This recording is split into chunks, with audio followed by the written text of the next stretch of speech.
Just Comics. Welcome to Just Comics. I'm Seth. And I'm Steve. And today we are not reading a book. No, we are ranking books, specifically the ones we've done throughout the year. This is year-end review. Just a reminder, folks, to please watch our videos all the way through. We are still trying to monetize, but we need 1,000 watch hours. Right now we have 100. If you love us, please watch our stuff. Thank you. And since we're going to be going over a quick, review of each of these books, if any of these particular videos, happens to catch you, go ahead and check out the full one where we give a full breakdown of the story. I've got the books. We're going to go in order from our first video to our last video. Yes. We have, our first video was Amazing Spider-Man Annual #1, which was the first appearance of the Sinister Six. It's ridiculous. The most ridiculous freaking thing I've ever read. Props for the credit for, putting it together in the Sinister Six and all that. But, I mean, he left Craven alone, the whole Doc Ock thing, and then the Aunt May Tea Party. I mean... Yeah, I don't think we ever roasted a book after this anywhere near as bad as we roasted this first book. It was pretty bad. It was a little silly. Yeah. I still have to rank this pretty low. I would agree. I mean, honestly, I hate to say this because I love Stan Lee. I'm going to put this one at number 11, which is the lowest. Yes, especially since he ends up having to reach into Craven's pants to pull out that particular clue. Ugh. Yeah, check out the video to find out what we're talking about. Yeah.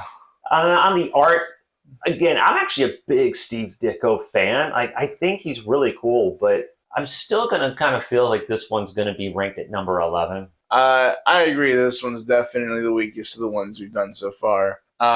Even though it is a product of its time and of its age and generation, it's not great.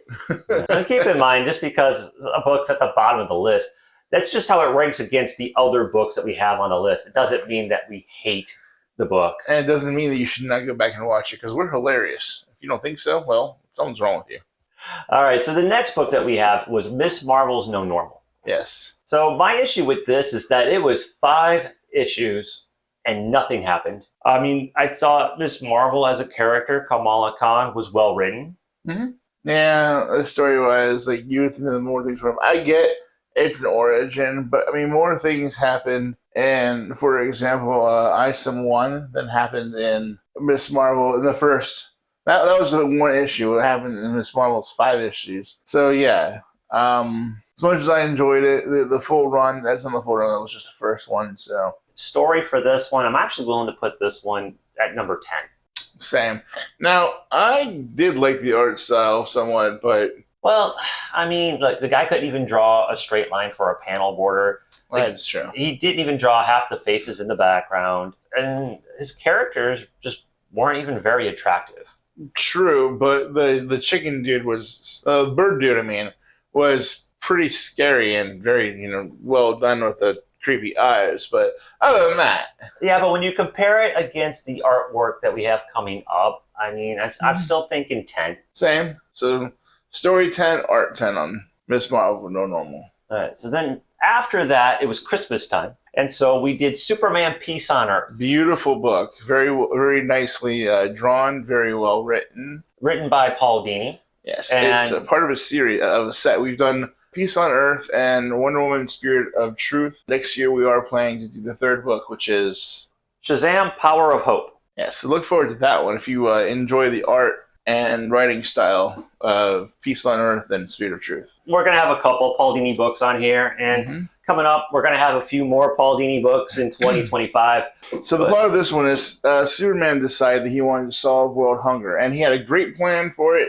He went to the UN. The UN was very supportive because you're an absolute scumbag if you don't support Superman wanting to feed people. I'm a fan of Paul Dini, and I know what other books we have coming up. So even though this one was really good, I'm going to put this one at number 2. Yeah, but the art was beautiful, and there is especially a scene towards the end where Superman is defeated. He's been defeated, and he is sitting on his couch, slumped over. He has his Clark Kent glasses on, Superman costume on, and he's just done. And that's a beautiful, poignant picture, and it haunts me, honestly. So what are you thinking for the art then? Definitely one. Okay. I mean, it's Alex Ross, so I'm I can't argue with you. That's probably going to be our number one book there. Yeah. All right. So what was the next book, Seth? All right. Next book we've got is Isom #1. Now, this is the first book in a new superhero world, a new series. So it was written by Eric July, and the art is by Cliff Richards. For being what it was, an introduction to this new world, it was interesting. So basically, the guy, it revolves around this guy who used to be a superhero, but he was in retirement, and now for reasons he's coming out. Again, check out the video for full context. Yeah, so new year, new character, something we're going to be doing every January. And so we figured for the first one, not only was it a new year, but it was a brand new comic book universe. So it just seemed like a good way to kind of kick off that particular video series. Mm-hmm. Now, the story on it, though, for what it was, I mean, it had to accomplish a lot, and I didn't think it was bad. I wouldn't put it at the top tier. For being what it was, yeah. So we'll put him. I was going to be somewhere in the bottom half. What are you thinking? Maybe probably number 7 on the list. Okay. Art-wise, well, the art was interesting. It was the best thing we've ever seen. I guess there's room for improvement, but I would probably rate it at 8. Yeah, I was kind of thinking the same thing because, I mean, honestly, like Cliff, he's solid, but I mean, he's not my favorite artist. Yeah. We've definitely, again, just kind of looking at the list of books that we've got, coming up still. 8 sounds pretty solid to me there. All right, so up next we have Spider-Man Blue. Ah, man, I love Spider-Man Blue so much. It was the love letter that Spider-Man did to Gwen Stacy. It was really good. It was so good, yes. And the way that it was written, how it was through the tape recorder, how they kept that theme going throughout each resounding book. I enjoyed it so much, thoroughly. I definitely think it was better written than it was drawn. Yes. So I would say, I definitely keep it in the top half. Put it at 4. Definitely for the story. I mean, the story was wonderful. It was just, yeah. You guys got to watch it. Now, read it too if you want. Oh, absolutely read it. Definitely. Absolutely read it. Yeah, don't just listen to us bubble through the story. No. So I feel that Tim Sale, his storytelling is really strong, but his rendering style just isn't as appealing as some of the other artists on this list. Yeah. So I think we're going to have to dock it down a little bit. Put that at 7. 7. Yeah. 7. All right. Up next, though, this was one of my favorites, honestly, was Superman Fantastic Four. Such a good one. It's so many unanswered questions, so many plot holes. Which is why I'm probably going to put it somewhere in the middle. But it was such a fun read, though. It was. Superman is led to believe that Galactus had a hand in destroying Krypton, so he goes and visits the Fantastic Four, and he becomes Galactus' herald for a little bit. And the whole plot is driven by Cyborg Superman and his quest for perfection. It's a great read. Absolutely pick this one up too. It is worth it. It's a Treasury edition on the physical copy, and but it's just so fun. But again, just knowing what we have coming up, I'm going to say this one's going to get shoved in the middle. Mm-hmm. So I'm probably 5, 6. 6 for story, maybe 5 for art. All right, I like the compromise. Next up, we've got my fave, Daredevil Deadpool, annual number 97. Where Daredevil and Deadpool, quote unquote, team up to go after Typhoid Mary. And Typhoid Mary, of course, she has multiple personalities. Her larger personality likes to kill a lot, so it's a thing. One of my favorite parts is Weasel and Foggy get into a card game, and Foggy ends up losing Matt Murdock's seeing eye dog to Weasel. Yeah, it just wasn't ringing for me personally. I would push the story on this one a little bit towards the back. Art was pretty solid. Oh, yes. Explosions and violence galore. Yeah, so I'd put that somewhere in the middle. So story 8. And then art probably around 6. All right. Then we have one of my favorite books that we read was Detective Comics 822. So this was pitting the Riddler's mind against Batman's mind, but not in the way you would typically think. Yes. Also, it had a lot of what the hell is the Riddler doing in my house, and could you please get him to leave? Because he was actually working as a consultant for the police Yes. and trying to help solve a murder that Bruce Wayne was being framed for. Yeah. Basically, Riddler's like, I've got this solved, and Batman's like, you're stupid. And this was another one written by Paul Dini. So definitely going to be in the top half of the reading story ranking here for me personally. And then on the art, well, I'm going to cheat a little bit. I'm actually friends with the artist, which was Don Kramer. So art-wise, I want to put this at like number 3. That's fine. We can put story at 5. Okay. And then after that, we had another crossover book. Thundercats Battle of the Planets. Not as good as Superman Fantastic Four. And if you're like Battle of the Planets, what? G-Force people. G-Force. You know, the guys with the bird costumes. G-Force. And there's a third thing. We could say Gotcha Man. Gotcha Man, yes. It was posed as like 2 kids watching their favorite cartoon series, and then there was a crossover. Yeah, like a crossover episode kind of thing. And yeah. So, but the art though, it was really good. It actually looked a lot like the cartoons. It did, very much so, yes. So, story not being great, art being pretty darn good. I think we're going to have like a major split here where like the story's going to get pushed to the back, the art's going to get pushed towards the front. Like 9 for the story. And then we'll go 4 for the art. Yeah, sounds all right. All right.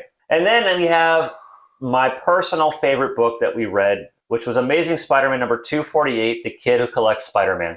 Absolutely. Oh, it's such a touching. So basically, there was an article that was written about this kid who was a huge Spider-Man fan.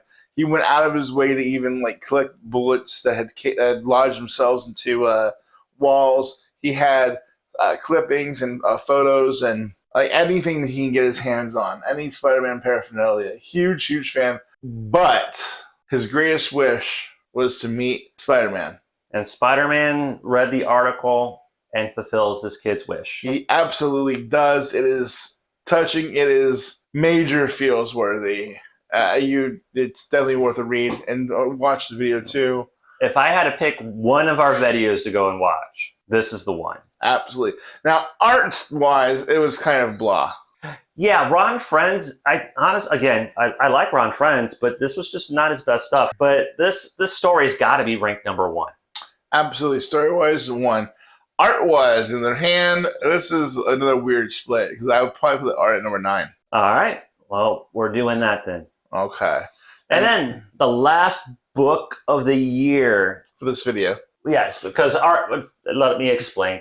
October is when we started the channel. This is our anniversary, so that's our first of the year. And then after that is the rest of the books. So the last book that we did was Wonder Woman Spirit of Truth, yet another Paul Dini. Yes. And like we said, it's very much the same style of art as Peace on Earth. Yeah, Alex Ross. Yes. And this is a Wonder Woman book, but it's more of a Diana Prince book. It's how Wonder Woman becomes Diana Prince and how she goes from Amazon to average woman. And why. So, I mean, look, with Peace on Earth, we ranked the art there number 1. Yes. It's the same artist, so we might as well put this at number 2. Absolutely. And then it's the same writer. We called story ranking on Peace on Earth number 2. We might as well put this at number 3. Yeah, and honestly, it is worth it. Check out the video and read the book. Yes. Okay, so now that we have our total ranking, Seth, let's go through this as a final list, starting at number 11, going all the way down to what our number 1 book for the year was. Mm-hmm. Would you like to start? Yes, at number 11, we have Amazing Spider-Man Annual number 1. Shocking. Very shocking.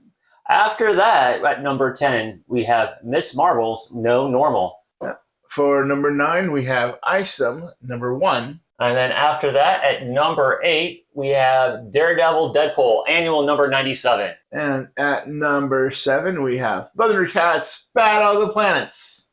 And then at number 6, we have Superman, Fantastic Four. Yes. And number 5, Spider-Man Blue.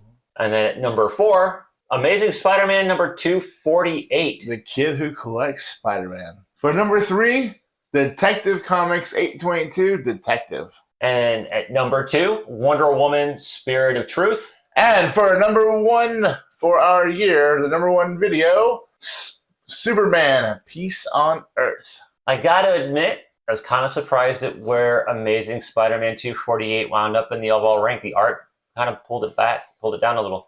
It did. But it's because Peter Parker had his eyes closed the entire time. Okay. Again, check out the video. Yes. However, Superman Peace on Earth being number 1 and Wonder Woman Spirit of Truth, yeah, I can totally see how that happened.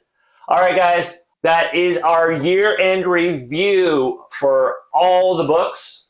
Let us know in the comments if you've read any of these, which ones are your favorite. In the meantime, of course, YouTube. So as always, please like, share, comment, and subscribe. Tell your friends, tell your neighbors, tell your classmates, tell your grandma. She's probably bored. She needs something to do. And what she can do is watch our videos. There you go. In the meantime, guys, you take care wherever you're at. And we'll see you next time on Just Comics. Da-da-da.